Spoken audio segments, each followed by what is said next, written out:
Visi Lietuvos krepšinio aistruoliai nusprendė, kad Jurgita geriausia Europoje. Ačiū. Aš labai to džiaugiuosi.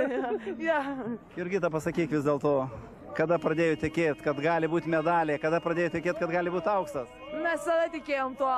Žingsnis po žingsnio mes to tikėjom visą laiką. Galbūt pradžią visos savyje tikėjom, po to daugiau, be abejonės. Tai yra džiugu, paprasčiausiai mes to norėjom. Vienas žaidėjas neištrauks, bet visos žaidėm paprasčiausiai. Visos vieną už kitą kovojam, kiek aikštelės, kiek už aikštelės ribų. Mes buvom šeima, mes buvom visos kartu. Kas jums padėjo tapti šeima? Gal bendras tikslas, bendras supratimas. 1997 m. Europos pirmenybių čempionė Jurgita Štremikytė, dabar Štremikytė Virbickienė, niekaip negali pabėgti nuo oranžinio kamulio, nors kelis kartus ir bandė.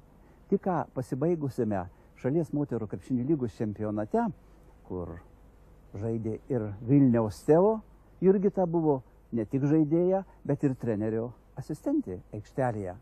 Taigi, Jurgita Štremikytė Virbickienė vis dar krepšinėje, nors nuo jo ir traukėsi. Nepasakyčiau, kad aš bėgau iš Teo ir nuo krepšinio, kad bėgau. Bėgau galbūt nuo aktyvaus sporto, pačio krepšinio tikrai ne. Kas mane laiko? Laiko tas pats krepšinis tikriausiai. Galbūt, nežinau, nepasakyčiau, kad įprotis. Kam atiduoti 30 metų, nėra taip paprasta ir baigti. Vienas dalykas yra pabandyti, kitas dalykas yra, sakykime, pasiekti tam tikrą lygį ir tam lygį išlikti. Man sunku dar lyginti trenerio darbą, nes tai yra tik tai pradžia. Žaidėjui aš atidaviau daug metų. tą darbą, sakykime, tą sritį išmanau, kaip trenerio sritis man, galima sakyti, nauja yra. Ir gana sunku lyginti, nes aišku, sakyčiau, kad yra lengviau būti žaidėja, nes tam skiriu praktiškai apie 30 metų ir žinau, ką daryti, žinau, kurioje situacijoje, kaip pasielgti.